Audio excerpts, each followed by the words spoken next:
Hello everyone, welcome back to my channel. So अस्सलाम वालेकुम। कैसे हैं आप सभी? उम्मीद करती हूँ आप लोग बहुत अच्छे से होंगे। तो यहाँ पर आप सभी देख सकते हैं मैं हिंदी का प्रीवियस क्वेश्चन ली हूँ, ठीक है।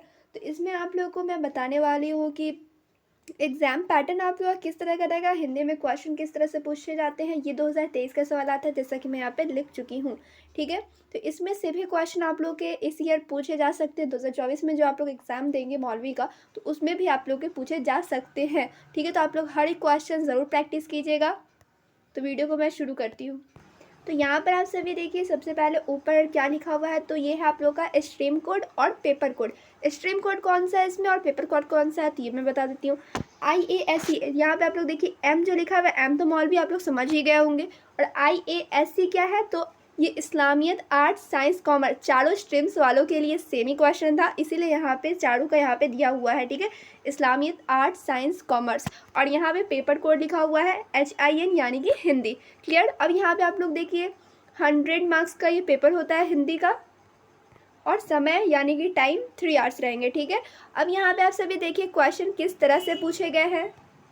तो यहाँ पे आप लोग सबसे पहले ये ज़रूर पढ़ लीजिएगा, तभी आप लोग को हर एक चीज़ क्लियर होगा। तो क्या लिखा हुआ है यहाँ पे आप सभी देख सकते हैं, ये स्टूडेंट के लिए निर्देश है, ठीक है। तो यहाँ पे आप लोग देखिए क्या निर्देश है। परीक्षार्थी यथासंभव अपने शब्दों में ही उत्तर दे, यानी कि आप लोग को ओन वर्ड में आंसर्स देने हैं, खुद से बना के लिखना है। कोई बुक का लैंग्वेज नहीं होना चाहिए, यानी कि आप लोग बुक से देख के या फिर वो वाला आप लोग रट के गए वहाँ पे लिख दिए, इस तरह से नहीं करना है। आप लोगों को खुद से बना के आंसर लिखना है। फिर यहाँ पे जो नीचे नंबर दिए हुए हैं, यही यहाँ पे अंक बता रहा है, ठीक है। नीचे दाहिनी तरफ अंक दिए हुए आप लोग देख सकते हैं, लिखा हुआ है कुछ इस तरह से। यहाँ पे आप लोगों को 3 पार्ट्स में क्वेश्चन दिए हुए हैं, खंड यहाँ पे, ठीक है। 3 खंड में है, खंड अ है, खंड ब है, खंड स है, ठीक है। खंड अ में क्या है, 15 प्रश्न दिए गए हैं। और उसके बाद यहाँ पे आप लोग देखिए खंड ब में 5 प्रश्न दिए हुए हैं, और खंड स में 4, ठीक है। तो यहाँ पे आप सभी को मैं समझाती हूँ किस तरह से दिए हुए हैं। तो ये देखिए खंड अ है, जिसमें सभी प्रश्न अनिवार्य है। अनिवार्य यानी कि देना ही देना है, ठीक है, कंपलसरी है। एक भी आप लोग को चूज नहीं करना है कि ये बना लिए, ये नहीं बना है, ये बनाना है, इस तरह का नहीं है। 15 सवाल है, 15 को 15 अटेम्प्ट करना है। यहाँ पे आप सभी पढ़ सकते हैं, निम्नलिखित प्रश्नों में सही उत्तर पर सही का चिन्ह लगाएं, ठीक है। तो यहाँ पे आप सभी को क्या करना है, जो निम्नलिखित प्रश्न जो प्रश्न है उसमें सही उत्तर पर टिक लगाना है। किस तरह से लगाना है आप लोग वो आप लोग लिख ही लेंगे, ठीक है। तो यहाँ पे देखिए कितना टोटल प्रश्न है, टोटल क्वेश्चन है 15। हर एक क्वेश्चन 2 मार्क्स का, यानी कि 30 मार्क्स के आप लोग के ऑब्जेक्टिव पूछे गए हैं, ठीक है।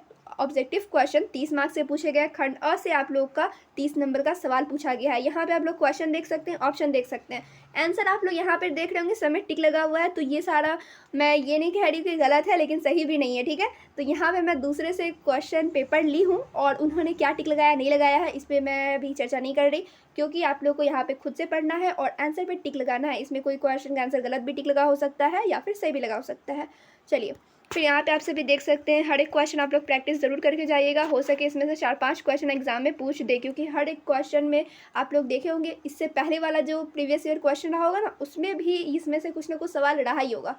इसमें से जितने क्वेश्चन आप लोग देख रहे हैं, पिछले साल भी रिपीट हुए होंगे और आगे भी रिपीट होंगे, तो इसमें से कुछ कुछ क्वेश्चन आते ही हैं। तो आप लोग ये सारे प्रैक्टिस ज़रूर कीजिएगा, याद ज़रूर कीजिएगा। क्लियर। तो यहाँ पे आप सभी देख लिए 15 प्रश्न, जो कि आप लोग का खंड अ में से था, ठीक है। चलिए अब नेक्स्ट क्वेश्चन देखिए, खंड ब, लघु उत्तरीय प्रश्न।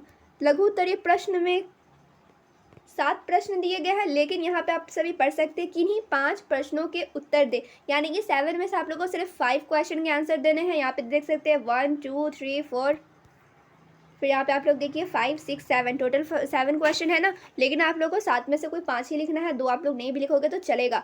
तो यहाँ पे आप लोग देख सकते हैं हर एक क्वेश्चन आप लोग के 6 मार्क्स के, यानी कि टोटल आप लोग का 30 मार्क्स का लघु उत्तरीय प्रश्न से सवाल पूछा गया है। एक ये क्वेश्चन देख लीजिए, या तो आप लोग को ये याद है तो ये लिख देंगे, फिर ये यहाँ पे आप लोग को खुद से चॉइस करना है और खुद से आंसर बना के लिखना है। क्लियर। चलिए अब यहाँ पे देखिए खंड स से कैसे प्रश्न पूछे जाएंगे, तो दीर्घ उत्तरीय प्रश्न पूछे जाएंगे। टोटल कितने मार्क्स के थे, 40। तो आप लोग को इतना चीज समझ में आ गया होगा। खंड अ से आप लोगों के कितने सवाल पूछे, कितने नंबर के क्वेश्चन पूछे गए, तो खंड अ से आप लोग के 30 नंबर के क्वेश्चन पूछे गए। खंड ब से आप लोगों के 30 नंबर के उससे भी आप लोगों को पूछे गए थे, तो 60 मार्क्स हुए। और खंड स से आप लोग के 40 मार्क्स से पूछे गए क्वेश्चन, तो यानी आप लोगों के हो गए 100 मार्क्स, टोटल 100 मार्क्स हुए कि नहीं। चलिए अब यहाँ पे आप लोग देखिए किस तरह से प्रश्न पूछे गए हैं। निम्नलिखित में से किसी एक पर 250-300 शब्दों में निबंध लिखे, और यहाँ पे आप लोग को चूज भी करना है। अगर हज पे आता है आप लोगों को निबंध लिखना तो हज पे लिख दो, ईद पे आता है तो ईद पे, दहेज प्रथा पे आता है तो दहेज प्रथा, तीनों में से किसी एक पर आप लोगों को लिखना है, ठीक है। जैसा कि मैं आप लोगों को ईद पर करा भी चुकी हूँ, आप लोग याद कर लीजिएगा और यहाँ पे आप लोग लिख दीजिएगा। ईद आप लोग का 2-3 साल से पूछा जा रहा है तो उम्मीद है कि आगे भी पूछा जाएगा। फिर नेक्स्ट क्वेश्चन देखिए, यहाँ पे आप सभी को 2 प्रश्न है, ठीक है। देख रहे होगे आप लोग, बनारस शीर्षक कविता का सारांश लिखे अथवा एक कम शीर्षक कविता का सारांश लिखे। जहाँ भी अथवा आप लोग देखो तो या तो ये लिखो या तो ये, दोनों में से कोई एक लिखना है, दोनों मत लिख देना आप लोग, दोनों में से कोई एक ही लिखना है। फिर यहाँ पे आप लोग देखिए, इसमें भी आप लोग को दोनों में से कोई एक लिखना है। 10-10 मार्क्स तो आप लोग को तो ऐसे ही फ्री में मिल जाएंगे। 2 क्वेश्चन रहेंगे, ये नहीं याद है तो ये लिख दो, तो यहाँ पे आप लोग को थोड़ा सा मार्क्स बढ़ सकता है। फिर यहाँ पे आप सभी देखिए, एक ये क्वेश्चन है, एक ये क्वेश्चन है, बीच में अथवा दिया हुआ, यानी कि आप ये लिखो या तो ये लिखो, दोनों में से कोई एक ही लिखना है। तो चलिए पूरा ओवरऑल मैं आप लोगों को समझा देती हूँ किस तरह का पेपर पैटर्न है। तो यहाँ पे आप सभी देख सकते हैं, आप लोगों का हिंदी का पेपर 100 मार्क्स का होगा। टाइमिंग यहाँ पे आप सभी देख सकते हैं। पेपर 3 पार्ट में रहेगा, खंड अ, खंड ब, खंड स। खंड अ में आप लोग का ऑब्जेक्टिव क्वेश्चन रहेगा 30 मार्क्स का। क्लियर? चलिए, खंड ब में आप लोग का रहेगा लघु उत्तरीय प्रश्न 30 मार्क्स का। क्लियर? जिसमें आप लोग को 5 प्रश्न लिखने होंगे, 7 में से 5 प्रश्न लिखने होंगे। चलिए, यहाँ पे आप लोगों को समझ में आ गया। अब खंड स रहेगा, खंड स से आप लोग का 40 मार्क्स का क्वेश्चन रहेगा, हर एक क्वेश्चन 10 मार्क्स के रहेंगे। ये है दीर्घ उत्तरीय प्रश्न, ठीक है। तो इसमें भी आप लोग के हर एक क्वेश्चन 10 मार्क्स के रहेंगे। यहाँ पे भी आप लोग देख सकते हैं, सब में ऑप्शन दिए हुए हैं, या तो ये लिखिए या फिर इसमें से दोनों में से कोई एक एक लिखना है। हर एक क्वेश्चन में आप लोग को 2 क्वेश्चन देखने को मिलेंगे, दोनों में से कोई एक ही लिखना है। दोनों मत लिख दीजिएगा, वहाँ पे कुछ बच्चे होते हैं ज़्यादा चालाक, सोचते हैं दोनों लिख देंगे तो ज़्यादा मार्क्स मिल जाएगा, तो ऐसा नहीं होता है, ठीक है।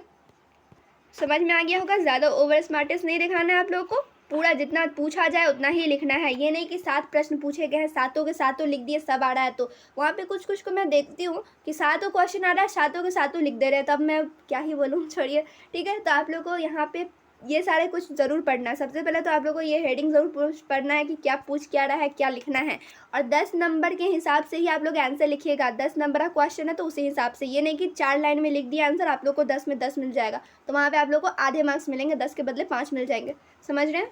चलिए, उम्मीद करती हूँ आप लोगों को समझ में आ गया होगा। फिर मिलूंगी दूसरे वीडियो में। वीडियो अच्छी लगी हो तो लाइक कीजिए, शेयर कीजिए, और चैनल पे नए हैं तो सब्सक्राइब किए बगैर मत जाइएगा। फिर मिलती हूँ दूसरे वीडियो में।